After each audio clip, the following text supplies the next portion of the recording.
Welcome to Foundation Fridays. This is an offshoot of Reverse Reset Restore, where we drop extra info on you on the last Friday of the month. This is the place where we talk about the books that are reshaping thoughts and belief systems, teaching us and guiding us into a deeper knowing of ourselves. Think of it as the book club for the soul. I'm your host Sally, and I am creating whole new worlds for myself, one page at a time.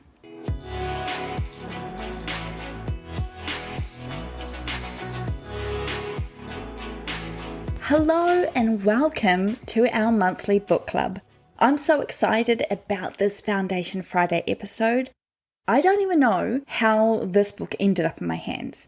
I think I may have found it in one of those little neighborhood, I call them book nooks or neighborhood libraries. I can't resist the urge to look in them whenever I come across one. And I've dropped quite a few books in them over the years myself too. Anyway, however the universe finangled it, Letting Go, The Pathway of Surrender by David Hawkins came into my life and forever changed it. I devoured this book when I first got it, and it's one that always gives me something new whenever I revisit it.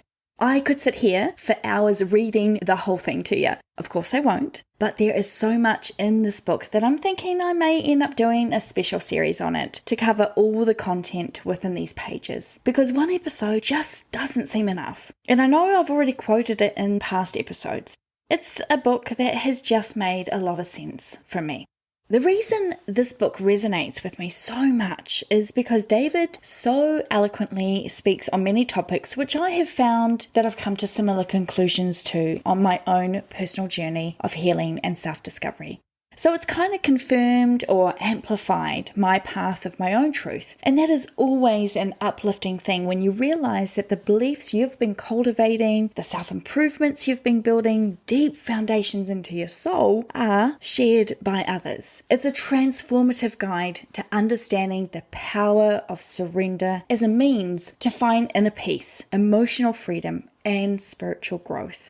Through this enlightening book, Hawkins introduces us to the concept of letting go of negative emotions, attachments, and limiting beliefs, ultimately leading to a profound state of liberation. What I particularly like about the way David has formatted it is that each chapter deals with specific areas. From the anatomy of emotions and explaining his concept of the scale of emotions, where emotions have been given a number based on their vibratory qualities, more on this later, to reducing stress and physical illness. David also goes through the relationship between the body and the mind, transformation, and discusses certain emotions from low to high that are common in everyone. From chapter 4 through to chapter 13, we're looking at emotions such as apathy and depression, grief, fear, pride, courage, acceptance, and peace. This is a great way to break down the book as it allows you to look at one specific area of emotions that maybe you want to focus on. So, for example, if you have an anger problem in your life, you can read the chapter on anger, which also includes chronic resentment, and dig a little deeper into why that is and what you can do to change it, if indeed you want to change it. Before we get into the nitty-gritty of this monumental book, let's take a little look at its author, David R. Hawkins. David was born June 3rd, 1927 in Milwaukee, Wisconsin, USA. His parents were Ramon and Alice Mary Hawkins. David was known to be a relatively private individual, and much of the information about him is directly related to his work and teachings. So I didn't find out too much about his early life.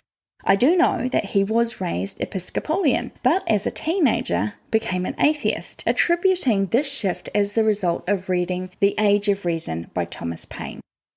And this is what is so exciting to me, because at some point in his life, it's not known when or how or what set this in motion, David had a significant spiritual awakening. This transformation greatly influenced his work, including this final book we're going to discuss today. Despite becoming an atheist, David obviously remained open to the concept of something beyond ourselves. And that something impacted him in such a way that he was to become one of the most well-known spiritual teachers of the 1970s and beyond. When David was just 17 years old in January of 1945, he joined active service in the Navy and was discharged the following year in the June of 1946. He did not see any action overseas as he was stationed in New York City as part of the USA's home defense. Following his service and discharge, David returned home to Wisconsin, earning his pre-med bachelor's degree from Marquette University, before attending the Medical College of Wisconsin, from which he received his medical degree. Hawkins left Wisconsin and moved back to New York City, where he eventually established the largest psychiatric practice in the state. He lived and worked in New York City for 25 years before moving to Arizona with his third wife, Susan, where he lived the rest of his days before passing away at the age of 85 on September 19th, 2012. This book, Letting Go, was David's final book, published the same year that he died. I'm going to keep hunting to see if I can find any references where David talks about his choice to become an atheist as a teenager and the awakening that happened for him as an adult, because I think it would be so interesting to understand how that shift in convictions came about. I gotta say, it's one thing I really love when listening to Louise Hayes and Wayne Dyer. They share their personal journeys that, well, I think have helped me at least in recognizing the values and the things that happen to us. Yes, even the bad, shitty, horrible stuff, and how they are part of our story. And we know this, at least unconsciously, right? That no matter the awful things that we may experience, they can create something extraordinary within us that would not exist had we not been through that very thing.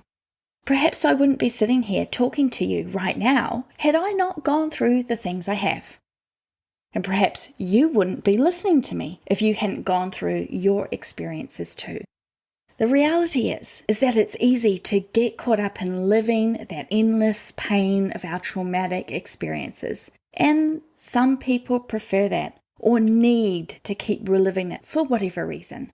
David speaks to this resistance to let go in the chapter, The Mechanism of Letting Go. He writes, letting go of negative feelings is the undoing of the ego, which will be resistant at every turn. This may result in skepticism about the technique, forgetting to surrender, a sudden upsurge of escapism, or venting feelings by expressing and acting out. The solution is simply to keep on letting go of the feelings you have about the whole process. Let the resistance be there, but don't resist the resistance. You are free. I like to think that at some point we get to a place where we are more desperate to be healed and free than we are to hold on to our pain and suffering. And that's kind of at the heart of this book. It's definitely at the heart of this podcast and my own life. For those of us brave enough, or perhaps desperate enough, or just plain worn out enough, choosing to let go, choosing to surrender our ego, our anger, all our negative experiences and emotions, frees us into a life of something more. And that more is the cost we pay by letting go, by surrendering. And it does cost us. It costs us to let go of our emotions, like anger, for example. Because when we let go of our anger, we let go of our righteous indignation, our justified resentments, our judgments, and the hurts we have experienced at the hands of other people. Maybe people who don't deserve any measure of forgiveness. Grievances come in all forms of guises, and I'll be talking about grievances in upcoming episodes. Because to me, grievances are often sneaky little buggers hiding in places we don't consider them to be. And so they continue to separate us from others and from our own healing. I like the way David puts it. We have unwittingly bought into a system of negativity that is currently running the planet. To make wrong and to make guilty is really a form of cruelty, is it not? We have allowed others to program us with methods of self-torture, and we can see that we have retaliated by inviting others to torture themselves in return. Here are the main takeaways I want to share with you today. Number 1, the power of letting go. Hawkins explores the notion that letting go is not a sign of weakness, but a path to strength and enlightenment. By releasing our emotional baggage, we free ourselves from the chains of suffering and open the door to a more fulfilling life. This is something that has been a big part of my own journey and what drives the Reverse Reset Restore podcast. I know how much I have allowed myself to suffer over the years, and what a difference there has been in my life now that I'm not doing that, or at least not doing that suffering thing as often as I used to, because after all, I am still a work in progress, and I still have my moments where I indulge in my suffering, woe is me thinking. And while that is part and parcel of being human, that desire to be seen and loved and accepted, I think is innate within each of us. The journey of self-love and discovery is making those moments of suffering and agony and angst few and far between, and being able to rally yourself out of them quicker than you used to. Continuing on in the chapter, The Mechanism of Letting Go, David says, "You don't have to let go. Nobody's forcing you. Look at the fear behind the resistance. What are you afraid of regarding this process? Are you willing to let go of that? Keep letting go of every fear as it arises, and the resistance will resolve. Let's not forget that we are letting go of all of the programs that have made us a slave and a victim for a long time. We're all going to meet resistance when we begin the change journey. Throughout the change journey, this work is hard and painful, and sometimes it feels easier to not let go. Because even in our pain, there is familiarity, right? We don't like it necessarily, but we know it. And so letting go requires a leap of faith, a trust that what we surrender will somehow be worth it. As David says, the relinquishment of suffering is the relinquishment of attachment. Number 2, embracing emotions. Instead of suppressing or denying emotions, Hawkins encourages readers to fully experience them without judgment. He emphasizes that the mere act of allowing and acknowledging emotions is a significant step towards their eventual release. This is the idea of being present, sitting with our emotions rather than trying to ignore or suppress, repress, or deny them. Of course, we often don't want to stay in these negative emotions because it's uncomfortable and makes us feel uneasy. We often allow the thoughts that come in with a certain feeling, especially when they are not nice ones, to dominate. And since thoughts lead to thinking and thinking amplifies the feelings, we just try to avoid both. Can you see how one's addictions may be created to help protect us from this unpleasant thought-feeling cycle? What David is suggesting in this book is to silence your critical mind and all of the thoughts that want to dictate the feeling, and instead be open to allowing that emotion to come through and express itself in our bodies. This is where feelings are the language of the body, as I talked about back in episode 6. But so many of us are so detached from our bodies that we don't understand it when it tries to speak to us. As David says in the chapter, The Mechanism of Letting Go, when letting go, it's not helpful to think about the technique. It's better simply just to do it. Eventually, it will be seen that all thoughts are resistance. They are all images that the mind has made to prevent us from experiencing what actually is. I bet if I asked you right now, you could think of a time where you were experiencing some emotional distress and your brain took over. It's an elaborate ploy to prevent you from exploring what actually is. Sometimes it's a defense mechanism, and sometimes it'll prolong the attack as your mind doubles down and starts to expand your current problems into catastrophizing or other distorted thinking patterns. And the weird thing is, our thoughts don't even have any feelings attached to them. They are just thoughts. But what makes thoughts so dangerous and volatile is that they attach themselves to the feelings or introduce new ones.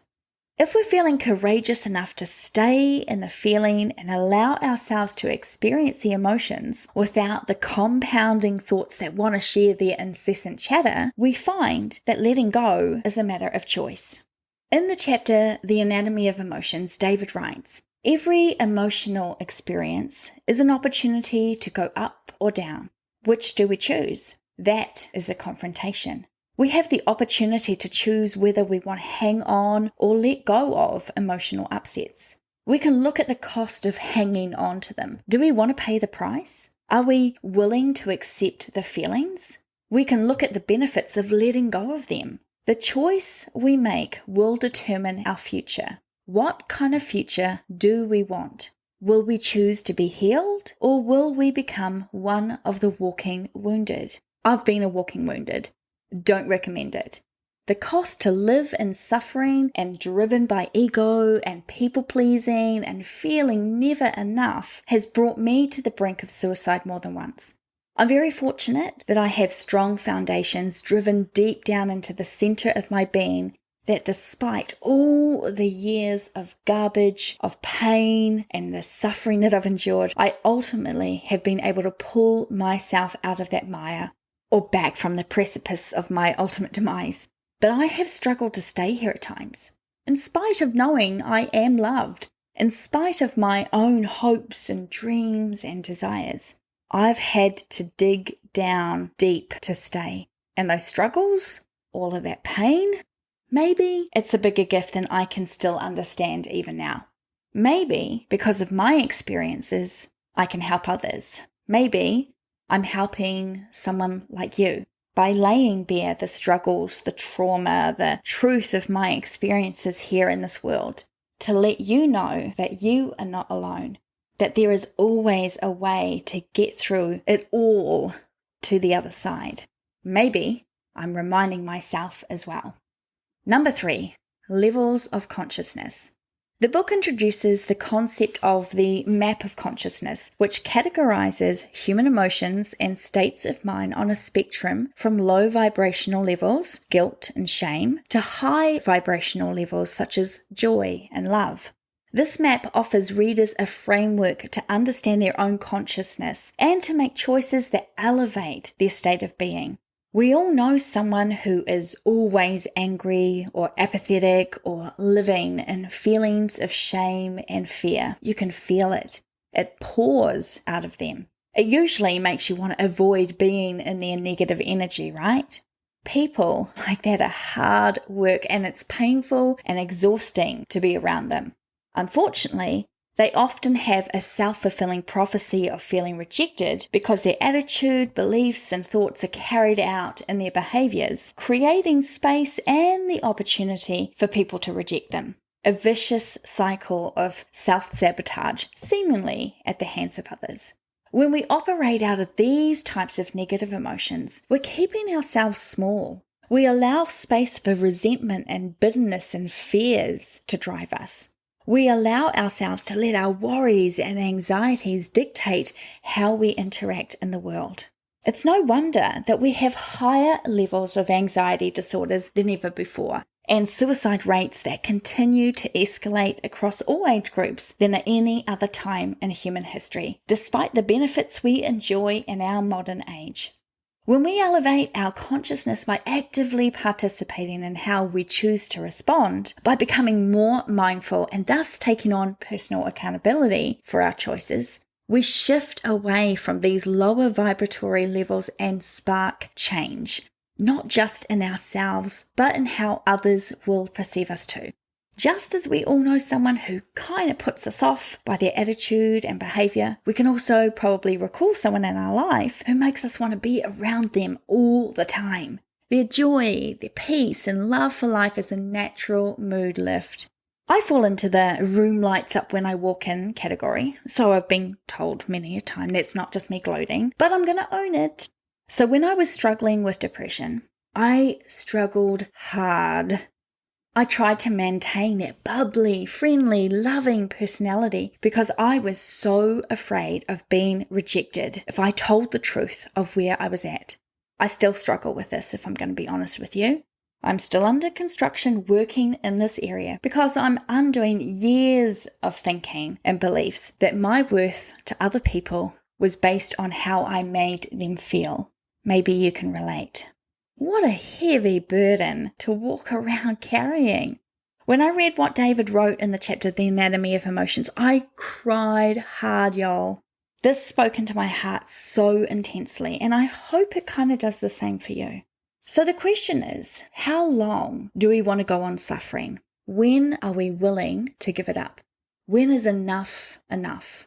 The part of us that wants to cling to negative emotions is our smallness. He continues with, it is the part of us that is mean, petty, selfish, competitive, cheap, conniving, mistrusting, vindictive, judgmental, diminished, weak, guilty, ashamed, and vain. It has little energy. It is depleting, demeaning, and leads to the lowering of self-respect. It is the small part of us that accounts for our own self-hatred, unending guilt, and seeking for punishment, sickness, and disease. Is that the part we want to identify? Is that the part we want to energize? Is that the way we want to see ourselves? Because if that's the way we see ourselves, that's the way others will see us. The world can only see us as we see ourselves. Are we willing to pay those consequences? Number 4, surrender as a practice. Surrender is presented as a daily practice rather than a one-time event. By consistently letting go and identifying with our true essence, we can experience lasting transformation and growth. In my own experience, I know this to be true. Take, for example, me doing this podcast. I love it. I feel called to it. I believe that what I share with you can be of service to others. But boy, does my ego have a lot to say, especially in the dead of night. It is frightened and afraid and feeling very vulnerable because I've stepped it out again into the unknown. And the unknown is always a place where fear tries to rise, even when you know you are exactly where you need to be. So this is what I've been struggling with the most the past few months. What am I doing here? And am I doing it right? What if no one listens or no one cares? What if I'm not making a difference? That is all my ego speaking and insecurities lighting up the sky like the 4th of July. Sparkly and dynamic and loud, but ultimately full of no substance. Surrendering doesn't generally just happen once, or often it's a daily or multiple times daily practice until you rewrite over that old code. Hawkins says, sometimes we surrender a feeling and we notice it returns or continues. This is because there is more of it yet to be surrendered. We have stuffed these feelings all of our lives, and there can be a lot of energy pushed down that needs to come up and be acknowledged. So, if you were like me, struggling with surrendering the same old thing when you thought you'd finally resolved it, keep at it. Eventually, we are going to get to the bottom of it and replace it with the higher energy of peace and joy and love. I'm not there yet, but I am on my way. Number 5, the ego's influence. Hawkins delves into the role of the ego in perpetuating suffering. He discusses how the ego's desires, fears, and attachments keep us trapped in negative patterns, and how surrendering to a higher power can help us break free. I kind of touched on this earlier, but I want to share most of page 57 here because I think it really speaks to that internal struggle we can have with ourselves. How our ego wants to maintain control, no matter that it's not actually positive control, for its own need. Thank you to the amygdala and our fight, flight, or freeze responses stored therein. Surrendering goes against everything that drives the ego, which is why it can be such a battle. As David puts it, it must be remembered that we are free to acknowledge and surrender our feelings, and we're free not to surrender. As we examine our I can'ts and find out that they really are I won'ts, it doesn't mean that we have to let go of the negative feelings that result in the I won't. We're perfectly free to refuse to let go. We are free to hang on to negativity as long as we want. There's no law saying that we have to give it up. We are free agents. But it makes a big difference in our soul, in our self-concept, to realize that I won't do something is quite a different feeling than to think that I'm a victim and I can't. For instance, we can choose to hate somebody if we want. We can choose to blame them. We can blame circumstances. But being more conscious and realizing we are freely choosing this attitude puts us in a higher state of consciousness and therefore closer to greater power and mastery than being the helpless victim of a feeling. In other words, you can absolutely choose how you want to be, what you want to focus on, and the thoughts you want to feed. A lot of people walk around in this constant state of hurt because they don't know any better. They haven't awoken to any other kind of way to be. We can't fault them or ourselves for not operating out of a place that doesn't exist for them or for us. But once you are aware that you have the power to choose, you are in control, you are not a slave to destiny or a victim of circumstance, but that you can choose what to think, feel, believe, and behave, just know you are controlling the narrative. Or as David puts it, by taking responsibility for the moment-to-moment inner state, we establish ourselves in the consciousness of cause rather than the illusion of effect. Number 6, the power of love. Love is highlighted as the ultimate transformative force. Hawkins emphasizes that by letting go of lower vibrational emotions and embracing love, which is the highest of vibrational emotions, we can raise our consciousness and positively impact our lives and the world around us. He talks about the healing power of love and unconditional love. I have always tried to love everyone I meet unconditionally. Honestly, this is still a challenge at times because, some people are a challenge to love. Back when I was working in emergency dispatch, we would have to deal with people who were acting particularly vile towards us. What helped me get through the threats of being murdered or the verbal assaults was this simple thought that I actioned. It's not about me, it's about them. What I mean by that is be generous in my kindness and my empathy because this person needs kindness and empathy more than anything else right now. Now, on a personal level, being told that they're going to track you down and murder you while calling you all the names under the sun is not something I think is acceptable behavior. However, in circumstances where people are operating out of fear, I needed to remember that their fear was in full fight mode. And they were using the only language to communicate that was available to them in the moment. And what was really being said was, I'm afraid, I'm scared, I don't know what to do, and I feel alone, I feel helpless, I feel hopeless. Help me, help me, help me. It would have done no good for them, for me, or the patient had I chosen to respond from a place of offense or anger. That gets us nowhere good and fast. No. When I heard people speak in this way, I remained extra calm, became more focused, firm and authoritative, but loving. I showed more kindness. I acknowledged their pain. And you know what? Almost every single time before the call had ended, I had both an apology for their outburst and profuse thanks for my help. Does this make me an exemplary dispatcher? Not really. I just knew that by meeting them with kindness and empathy and acknowledging their scary situation, I would earn their trust and their respect. They felt safe with me because they knew they were. How different would the world be if we could all learn to see the pain in others, acknowledge it, and love them through that moment?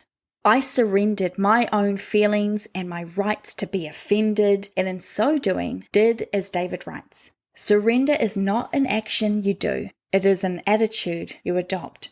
Perhaps surrender is the biggest act of love we can give to ourselves. Letting Go, the Pathway of Surrender is a profound guide that offers readers a new perspective on emotional healing and spiritual growth. David so beautifully presents the practice of surrender as a transformative tool that can liberate individuals from the shackles of negative emotions and attachments. Through the book's wisdoms and insights, you really are empowered to embark on a journey of self-discovery, release, and spiritual enlightenment. Whether you're seeking inner peace, emotional freedom, or a deeper connection to your true self, this book provides valuable teachings that can inspire and guide you on your path to transformation. If you want to challenge yourself in all the ugly thoughts, feelings, and beliefs that you may be holding on to as justified resentments or self-abnegation, or as your local injustice collector, then this book will be the mirror to reflect all of that back and give you a way to let go.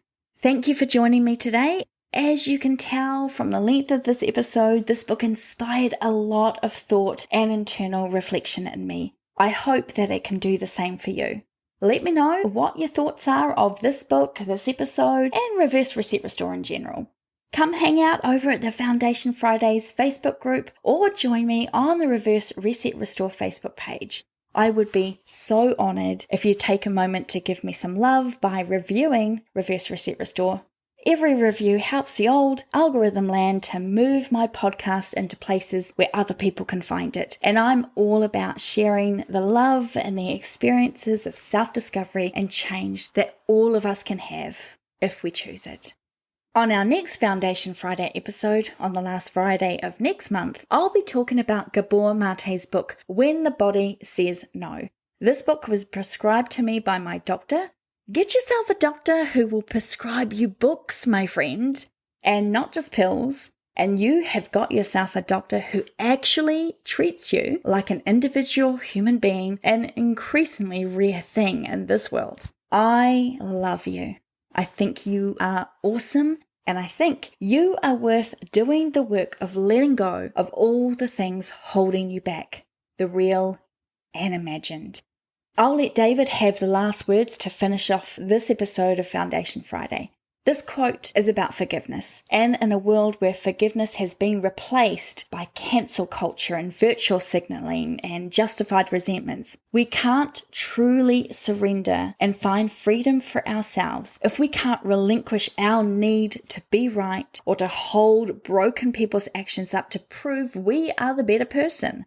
This is grievances in action. And grievances will always keep us small. Surrender and forgive, and you just might find yourself a happier state of being. Or as David puts it so much more eloquently, the willingness to forgive and release others is a great way to improve our quality of life.